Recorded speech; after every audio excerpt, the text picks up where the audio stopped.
আজকাল আমার নিজেরই মনে হয় যে আমি ঢাকা শহরে থাকবো না, আমি আমার দেশের যে শহর সেই শহরে গিয়ে থাকবো। কারণটা হচ্ছে যে এটা বাসযোগ্য মনে হয় না।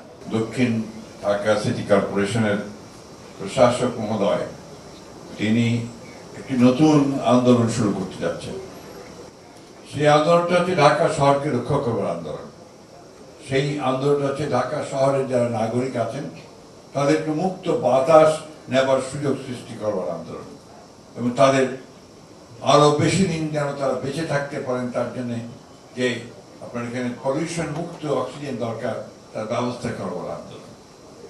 বাস করবার জন্য একটা বাসযোগ্য শহর তৈরি করবার, নগর তৈরি করবার আন্দোলন।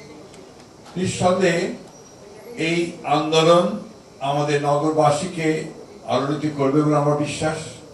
তো আমি সবচেয়ে বেশি যেটা মনে করি, আমাকে যে বারবার মনে হয় যে আসলে শুধু নাগরিকদের সচেতন করলেই কি হবে, যারা পলিসি তৈরি করছেন, ঢাকা শহরকে শাসন করছেন, যারা ঢাকা শহরের বিভিন্ন কর্মপরিকল্পনা তৈরি করছেন, উন্নয়ন করছেন, যেটা কিছুক্ষণ আগে ডক্টর আইনুল ইসলাম বলে গেলেন যে প্রজেক্ট তৈরি করছেন, প্রজেক্টের পর প্রজেক্ট, হাজার হাজার কোটি টাকার প্রজেক্ট চলছে এই ঢাকা নগরের জন্য।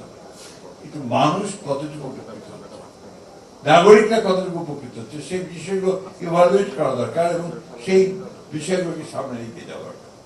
সিটি কর্পোরেশন নিঃসন্দেহে একটি স্থানীয় সরকারের একটা অংশ, স্বায়ত্ত শাসিত। পৃথিবীর সমস্ত নগরগুলো শাসিত হয় এই স্বায়ত্ত শাসিত কর্পোরেশন দ্বারা, বা আপনার মেয়রের দ্বারা নির্বাচিত হন যারা, তারা সেই জায়গাগুলোতে মনে হয় আরো গভীরভাবে চিন্তা করা দরকার, আরো দেশপ্রেমের সঙ্গে কাজ করা দরকার, এবং সত্যিকার অর্থেই সেই কমিটমেন্ট থাকা দরকার, যে কমিটমেন্ট থেকে আমরা কাজ করতে পারি ভবিষ্যৎকে সুন্দর করবার জন্য।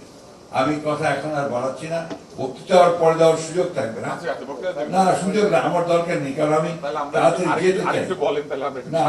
আমার কথাটা বারবার বলেছি, এখানে আসলে ঢাকা মহানগর তা আমাদের, যেটা সবাই বলেছেন, যেটা আসলে আমাদের বাস করার জায়গা। কিন্তু আজকাল আমার নিজেরই মনে হয় যে আমি ঢাকা শহরে থাকবো না, আমি আমার দেশের যে শহর সেই শহরে গিয়ে থাকবো। কারণটা হচ্ছে যে এটা বাসযোগ্য মনে হয় না। আপনার বেরোলেই যে আপনার ঘর থেকে বেরোলেই যে আপনার নিঃশ্বাস নেওয়া যে অক্সিজেনটা যেটা আসে সেটা পলিউটেড। আপনার একটা হাসপাতালে যাবেন, সেখানে একেবারে হাসপাতালের মধ্যে যদি পাবলিক হসপিটাল হয় সেখানে ঢোকাই যাবে না। প্রত্যেকটি প্রতিষ্ঠান এখানে আপনার ধ্বংসের দিকে চলে যাচ্ছে।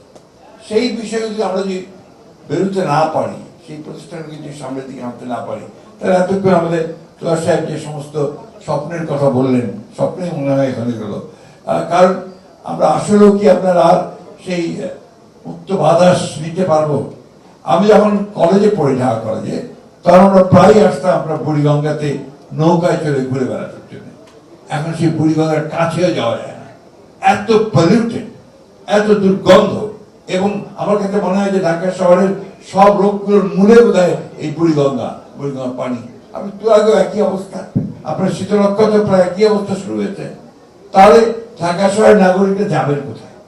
এই জন্যই যে উদ্যোগ নিয়েছেন, এই উদ্যোগের সঙ্গে কিন্তু একই সঙ্গে সঙ্গে আপনাকে, যেটাকে আমরা বলি যে আপনার কাঠামোগত পরিবর্তনগুলোকে আরো পরিকল্পনা মাফিক হতে হবে, পরিকল্পনা সঠিক নিতে হবে। যে কথাটা কিছুক্ষণ আগে আমাদের আইনুল ইসলাম বলে গেলেন, প্রজেক্ট শেষ তো সব শেষ, সেটা যে না হয়। কিছুক্ষণ আগেই আপনার ঢাকার কিছুদিন আগে আমাদের একটা আপনার ক্যাবিনেট মিটিং এর মধ্যে ঢাকা শহরের পানি নিয়ে আলোচনা হচ্ছে। আমাদের এখানে বস্তার এমডি সাহেব বসে আছেন সামনে। ঢাকা শহরের পানি খুব ভয়াবহ। আপনার কিন্তু হচ্ছে যে কিছু পানি আছে, মানে একটা বিরাট অংশ সেটা আপনার সেবনযোগ্য নয়। আরেকটা হচ্ছে যে পানির যে ভূতল, যে আপনার টিউবওয়েলগুলো কজে না 1000 মিটার নিচে চলে গেছে, যেটার জন্য ঢাকার জন্য একটা ভয়াবহ বিপদ নিয়ে আসছে। যে কোনোদিন যদি আপনার কোনো দুর্ঘটনা ঘটে, অর্থাৎ ভূমিকম্প কিছু হয়, ঢাকা শহর তলিয়ে যাবে।